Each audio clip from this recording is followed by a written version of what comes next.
आई बरी कधी होणार? आईला बरं वाटत नाही, नाना ओरडतायत, या जगात आपलं कोणीच नाहीये. अरे असे का बोलता आहात? अहो तुम्ही असे काय पानावरून उठून आलात? मी ताजे लोणचेच घेऊन येत होते. लोणच्याने काय फरक पडणार आहे? पहिलाच घास बेचव. पचपचित भाजी आणि फुलकवणी आमटी जेवू का तुझ्या हातची? पुढचे 7 जन्म ते शक्य नाही. नारायणा, हे नारायणा, नारायणा. बापू अहो येतच होतो जेवायला, गोग्रास देत होतो. सगळ्या स्वयंपाकातच दे आता गोग्रास. सुभद्रेने केलेला स्वयंपाक उचल आणि आंबोण म्हणून गाई समोर ठेव. आणि राधाला उठवा, म्हणावं पुरे झाला शोक, आईबाप गेले आता. शोक करून परत येणार आहेत का? नाही ना? मग उठा आणि जे जिवंत आहेत ना त्यांना चवीचे जेवण जेवू घाला. पुरे झाली आता ही कौतुक. मी त्र्यंबकला भेटून येतो आणि सखूच्या लग्नाचे पुढचे सगळे ठरवून येतो. मी येईपर्यंत राधाला पुन्हा स्वयंपाक करायला सांगा. आल्या आल्या पानावर बसेन मी. उशीर नको आणि यात हायगाय नको. राधेलाच कशाला? नरकातल्या दासांनाच सांगते तुमच्यासाठी स्वयंपाक करायला. तिकडेच जाऊन जेवा.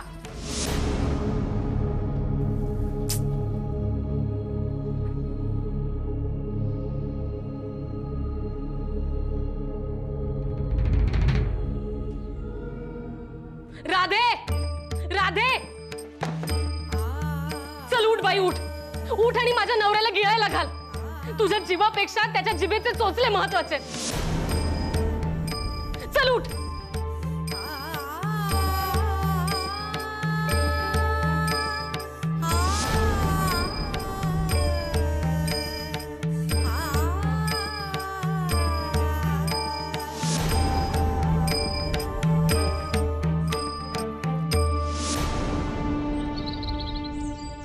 काय रे असे म्हाताऱ्या माणसांसारखे का बसलात? एरवी तर एवढी मस्ती करता, मग आज काय झाले? भयो, सखू, गणपत, महादेव, अरे अरे तुमच्याशी बोलतोय. थांबा.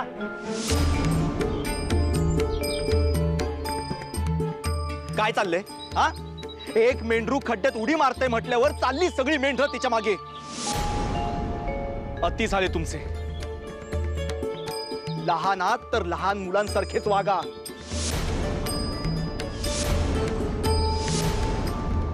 हे असे डोळे मला दाखवायचे नाही, आधीच सांगून ठेवतोय, नाहीतर मार बसेल एकेकाला. थांबा. तुम्हाला ऐकू येत नाहीये का मी काय म्हणतोय ते? किती हा उद्धटपणा.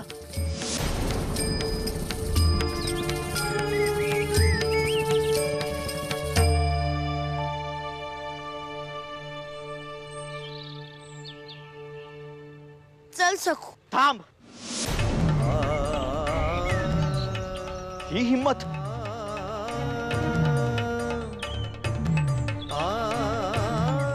आता दाखवतोस तुला. चल.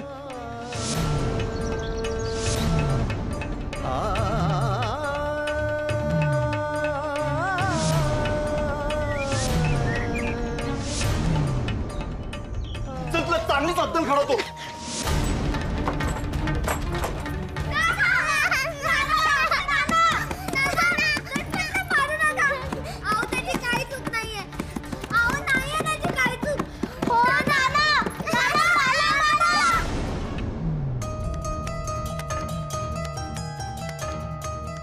चल राधे, चल चल उठ. बर चल स्वयंपाक घरात. चल चल उठ.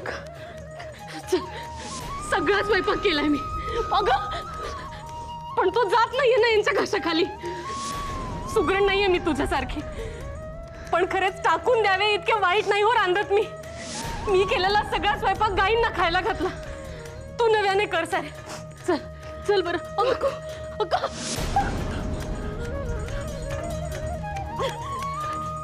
इकडे हे असे तिकडे ते तसे, मी मात्र मरते जिवंतपणी.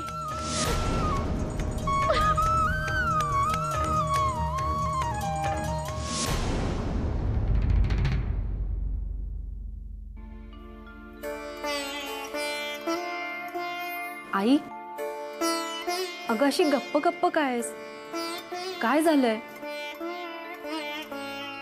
मगाशी सुद्धा नीट जेवली नाहीस. नाही गो, घराच्या आठवणीने मन बेचैन झालंय. बापू भाऊजी तुझ्याशी, माझ्याशी, प्रभाकरशी फार वाईट वागले. बाकी सगळं समजू शकते मी, पण तुमचे जीव घेण्यापर्यंत मजल गेली होती त्यांची. हो आई, ते खरे, पण आता त्याचे काय? ती आठवण येऊन तू अस्वस्थ आहेस का? नको होऊस आई. अगं आपले सगळे चांगलेच झाले ना देवी आईच्या कृपेने. हे खरेच गो, पण त्यांच्या आठवणीने नाही, घराच्या आठवणीने जीव खालीवर होतोय माझा. ते वाईट वागले असतील माझ्याशी, पण घरानं खूप माया केली माझ्यावर आणि मी घरावर. वेळोवेळी लिंपले, सारवले. इतक्या वर्षाची जुळलेली नाळ तुटायची तरी कशी गो? पण राहून राहून ना राधाची काळजी वाटायला लागली आहे. तू आणि मी दोघी तिथं नाही. सुभद्रा इकडची काळी तिकडे करणार नाही. सगळा भार राधावर येऊन पडलेला असेल. अगो बाई, हे माझ्या ध्यानीच नव्हते आले.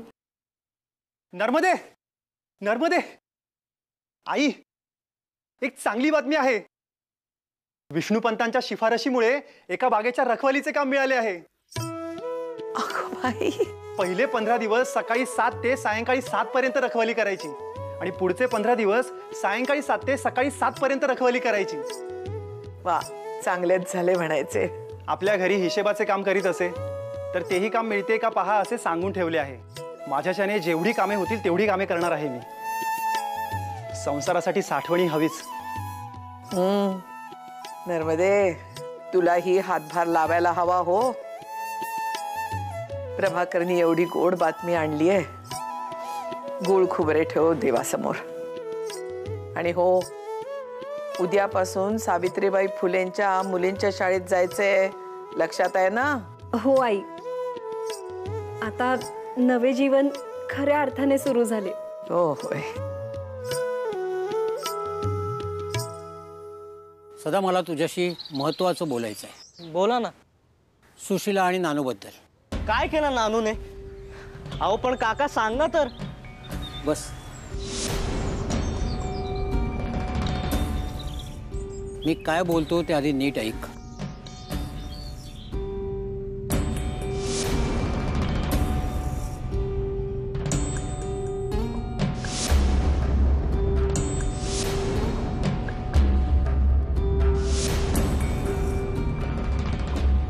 हो पण काका, एवढे सगळे घडले तरी तुम्ही अजून शांत कसे? हे बघ, आत्तापर्यंत मी काही बोललो नाही, कारण सुशीला आणि नानू दोघेही कच्च्या वयाचे आहेत. नैसर्गिक उर्मी आहे पण समज नाही. त्यातून माझ्या मुलीची अवस्था तुला ठाऊक आहेच. संसार सुख नाही, पती सुख नाही.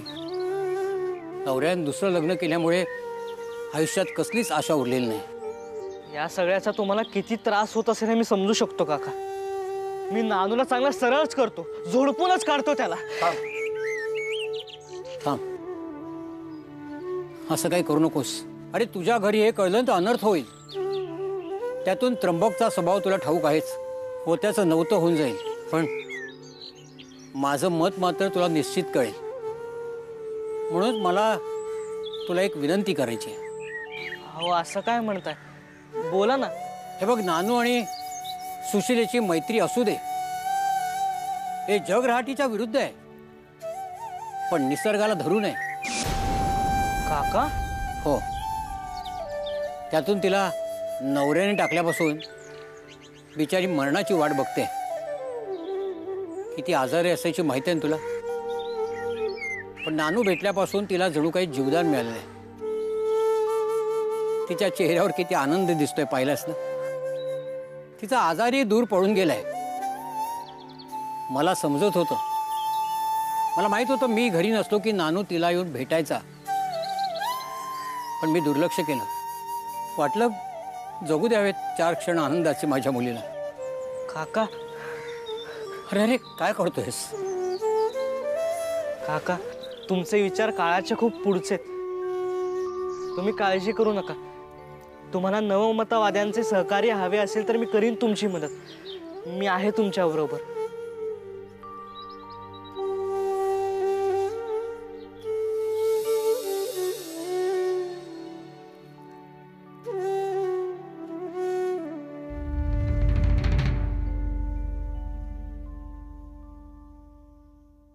गणपत मारलं का नानांनी? हो, मला भीती वाटते. नाना आपल्यावर रागावतात. आजी नाही, नर्मदा आत्तेही नाही. आईला बरे नाही. या जगात आपले कोणीच नाहीये. मला पण भीती वाटतेय. तू बी रडू नका. माझ्याकडे बघा, मी रडते का? रडू नका. पुसा बरे डोळे.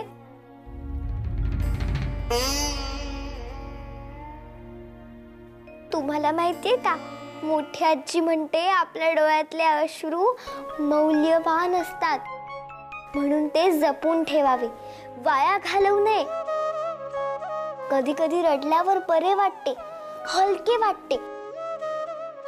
तर कधी कधी घट्ट राहून रडू थांबवलं की ताकद आल्यासारखी वाटते.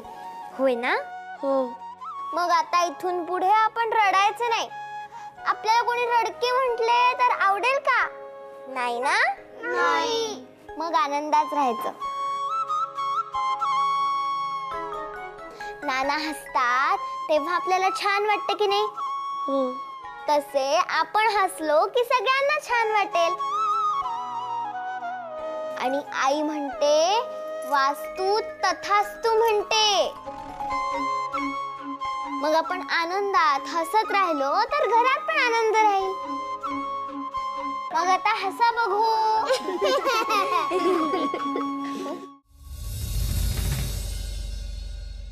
वा वा वा नानू,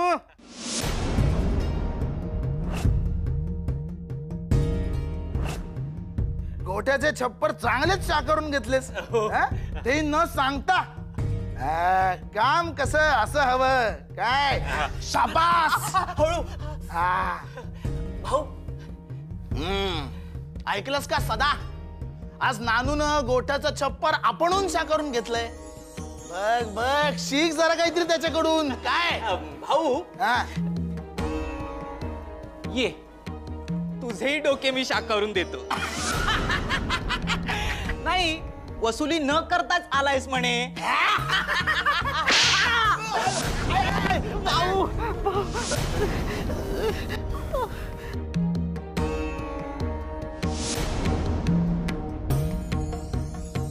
गाढवा, मूर्खा. अरे तुझी मस्करी माझ्या अंगचटीशी आली. पण हा असे कधी वागत नाही. काय झाले आहे याला?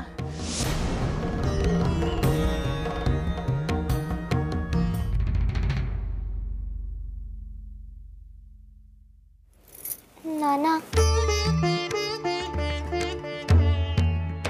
चुकले आमचे, म्हणजे माझेच. माझे बघून बघून मुलेही तशीच वागायला लागली. नाना, आम्हाला क्षमा करा. पण काय करू? तेव्हा जसे वाटले, जे वाटले तसे आम्ही वागलो. पण आता वाईट वाटते तसे वागल्याबद्दल. मी आईला भेटून सासरी जाऊन येते. आजोबांनी मला काही कामे सांगितली होती, त्याचे काय झाले ते सांगून परत येते. आणि नाना, मी सुभद्रा काकू आजीला एकूण एक मदत करीन आई बरी होईपर्यंत. पांघरूण घालिते जगाला अंगाईची उब गोड लाभते मनाला ज्यास मिळे अशी आई साता जन्मांची पुण्याई तिच्यासाठी थांबलेत देवरावळी त्यागाची कथा ही मंत्र जाहली.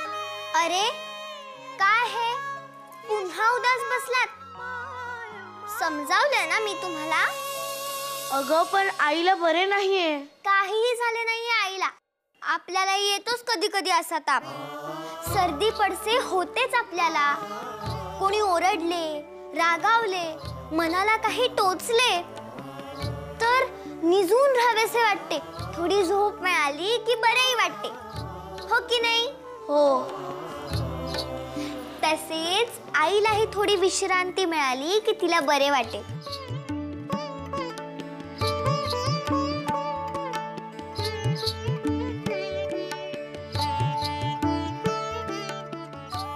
आई, सारखी कामे करत असतेस म्हणून देवाने तुला सक्तीची विश्रांती दिलीये.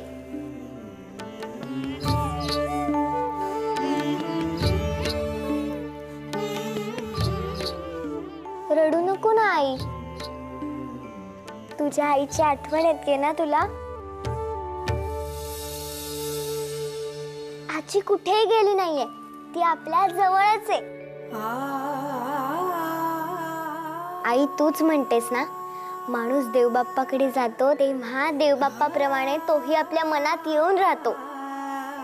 तशी तुझी आई कायमची आता तुझ्या मनात आली.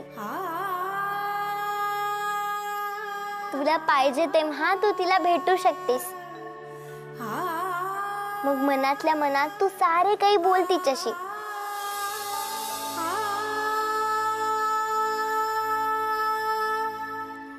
आणि ऐकले का, आपण हसलो नाही तर आईला कसे हसू येईल?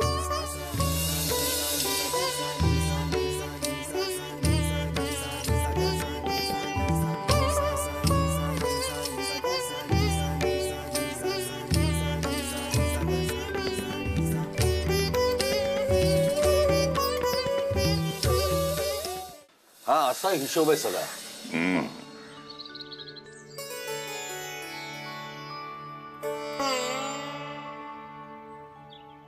कशी आहे आईची तब्येत? बरी आहे. बोल, काय सांगायला आली होतीस? ते मी तुम्हाला सांगितल्याप्रमाणे आहोंबरोबर सोनपूरला गेले होते पाटील काकांकडे वसुलीसाठी. अरे हो, तिकडे काय झालं ते समजलंच नाही आणि सदाही काही बोलला नाही. जणू काही गेलाच नव्हता तिकडे, किंवा गाढव जाताना मेंदू घेऊन गेला नसेल. तुम्ही आहोंना वाईट साईड बोलणार असाल तर मी नाही बोलणार तुमच्याशी. येते मी. थांब यशोदे, नारायण काही वाकडे बोलणार नाही. अहो पण सांगितले ना तुला. बोल. आजोबा, मला जे समजले त्यावरून मी बोलते. काही चुकले तर क्षमा करा. नमनाला घडावर तेल नकोय. नारायणा, आपण शेतसारा घेतो शेतकऱ्यांकडून, तर मागे तुम्ही समजावले होते की त्या पैशातून सरकारकडून गावातल्या लोकांना सगळ्या सुविधा मिळाव्या. पण आजोबा, तसे त्या गावात काहीच नाहीये. सगळ्या विहिरी सुकलेल्या. एक बारीक नदी आहे पण ती गाळाने भरलेली. आपल्याकडे कसे चर खणून पाट काढलेले आहेत, तिथे तसे नाहीये. सगळे रखरखीत. मी स्वतः पाटील काकूंबरोबर गाव बघून आले. आजोबा, आपल्या गावात सगळी शेती हिरवीगार आहे. प्यायला भरपूर पाणी आहे. आणि आपल्या शेजारच्याच गावात ते नाही, असे का? असे असल्यावर ते शेतसारा कुठून देणार? तरी माणसे प्रामाणिक आहेत. सुख नसतानाही मुकाट्याने जप्तीला तयार आहेत. आहोंनी जप्तीचा अर्थ सांगितला मला. आजोबा, बापू आजोबा जेव्हा मला घरातून बाहेर काढायला निघाले होते तेव्हा तुम्हीच त्यांची समजूत काढली होतीत ना? मग आता आपणच पाटील काकांना घराबाहेर काढणार का?